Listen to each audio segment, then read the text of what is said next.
जय हिंद। अध्याय 7। सुर बदलने की दक्षता। हार्बर्ट स्पेंसर ने इस लय पर टिप्पणी करते हुए कहा कि लेखक ने बातचीत के दौरान सुर बदलने के सिद्धांत को महत्व दिया है और बड़े भावनात्मक तरीके से ज्ञान का दर्शन प्रस्तुत किया है। ये कितना सच प्रतीत होता है कि शब्दों के मुकाबले सुर में उतार चढ़ाव से कथन के भाव को ज्यादा स्पष्ट किया जा सकता है। सुर में उतार चढ़ाव की मामूली प्रतिभा से भाषा का प्रस्तुतिकरण कई गुना प्रभावी हो जाता है और सुर के उतार चढ़ाव की इसी कला को विभक्ति कहते हैं। शब्द के अंतर्गत सुर में बदलाव की कला और ज्यादा अहम है। मुहावरों के मुकाबले इस कला का उपयोग शब्द के बीच करना बेहद महीन काम है। शब्द बिखरी ईंटों के समान होते हैं, लेकिन सुर बदलने की कला के द्वारा इन ईंट समान शब्दों से रास्ता, गोदाम या गिरजाघर तैयार किया जा सकता है। सुर बदलने की कला शब्दों को नया अर्थ प्रदान कर सकती है। इसी आधार पर एक पुरानी कहावत की रचना की गई है। क्या कहा गया है यह महत्वपूर्ण नहीं है, कैसे कहा गया है यह महत्वपूर्ण है। शेक्सपियर की रचनाओं पर टिप्पणी करने वाली शख्सियत श्रीमती जेम्सन ने सुर बदलने से संबंधित एक तीक्ष्ण उदाहरण दिया है। लेडी मैकबेथ के जैसा दिखने के लिए श्रीमती सिंडोस ने हम नाकाम रहे भाव को 3 अलग अलग भाव से पेश किया।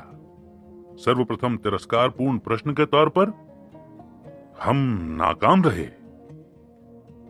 इसके बाद अचरज जताते हुए, हम नाकाम रहे। आश्चर्य को दर्शाने के लहजे के साथ हम पर विशेष जोर देते हुए, हम नाकाम रहे। अंत में परिणाम को पुख्ता करने की मंशा से वो सहमते हुए, जो मेरे ख्याल से सबसे सटीक भाव था, हम नाकाम रहे। एक सामान्य अंतराल में स्वर को धीमा, गहरा और गंभीर करते हुए, जैसे उसने मामले का निपटारा करते हुए कुछ इस तरह कहा हो, यदि हम नाकाम रहे तो क्यों रहे, अब सब खत्म हो गया है। विदेशी भाषा सीखने की प्रक्रिया में स्वाभाविकता का एहसास प्रशिक्षण के आखिरी दौर में होता है। स्वाभाविकता दर्शाने के लिए सुर में बदलाव की कला का उपयोग आवश्यक होता है। सुर बदलने की कला के अभाव में एक रूपता झलकने लगती है। सुर बदलने की कला में सुर चढ़ाने और गिराने का अभ्यास किया जाता है। सुर से संबंधित प्रतिभा असाधारण होती है। सुर के बीच पैदा किया गया महीन अंतर का प्रभाव बेहद व्यापक होता है। सुर बदलने की कला के द्वारा विभिन्न सुरों को जन्म दिया जा सकता है। उदाहरण के लिए, तेजी से सुर को चढ़ाना, लंबे अंतराल तक सुर को खींचना, सपाट सुर, लंबे अंतराल तक गिरने वाला सुर, तेजी से गिरने वाला सुर, तेजी से चढ़ने गिरने वाला सुर, तेजी से गिरने चढ़ने वाला सुर, हिचकिचाहट। दरअसल सुर में विभिन्नता की कोई सीमा नहीं है। इन उदाहरणों में सुर में बदलाव के सामान्य सिद्धांत, यानी सुर में उतार चढ़ाव के माध्यम से होने वाले प्रभाव को दर्शाया गया है। अलग अलग विचार और भावनाओं को व्यक्त करने वाले विभिन्न सुरों को सूचीबद्ध करना नामुमकिन है। इस कला के प्रशिक्षण के लिए कुछ महत्वपूर्ण सुझावों के साथ अभ्यास के लिए पर्याप्त सामग्री का उल्लेख किया गया है। अभ्यास सुर में बदलाव की कला पर पकड़ बनाने का सबसे आसान तरीका है। उदाहरण के लिए इस साधारण वाक्य को ही ले लीजिए, हो, ये एकदम ठीक है। ध्यान दीजिए कि कैसे सुर बदलने के जरिए फीकी सराहना, विनम्र संदेह और विचारों की अनिश्चितता को व्यक्त किया जा सकता है। इसके बाद ध्यान दीजिए कि कैसे समान भाव को दर्शाने में गिरता हुआ सुर निश्चय, अच्छे आचरण के साथ सहमति, उत्साहपूर्ण सराहना आदि को प्रदर्शित करता है। साधारण तौर पर ऊंचा सुर शंका और अनिश्चितता का भाव पैदा करता है, जबकि गिरते हुए स्वर से निश्चितता का बोध होता है।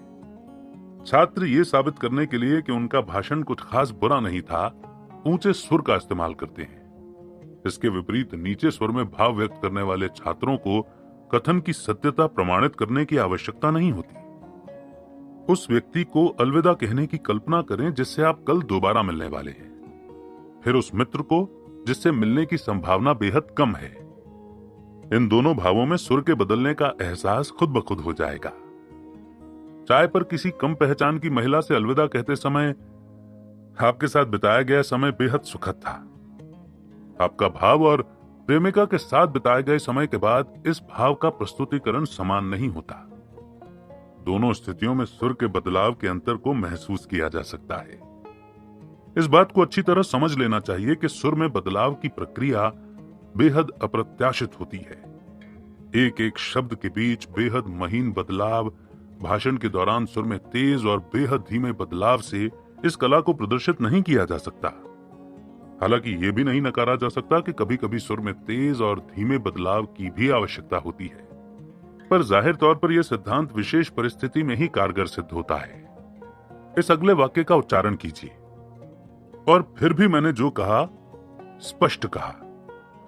अब इस वाक्य के विभिन्न मतलब निकालने के नजरिए से महत्वपूर्ण शब्दों के सुर बदलने की कोशिश कीजिए। इस दिए गए उदाहरण में सुर को केवल 2 शब्दों के लिए बदलने की सलाह ही दी गई है, स्पष्ट कहा।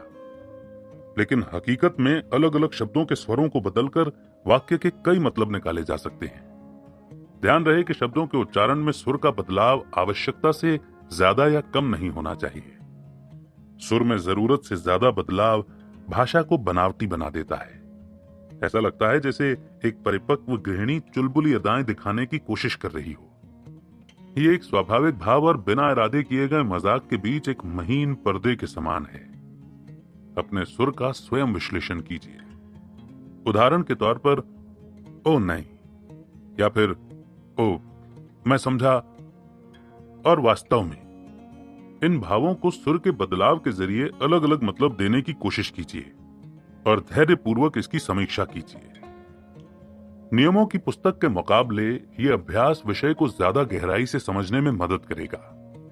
इसके अलावा अंतर्मन की आवाज पहचानना भी महत्वपूर्ण विशेषता है।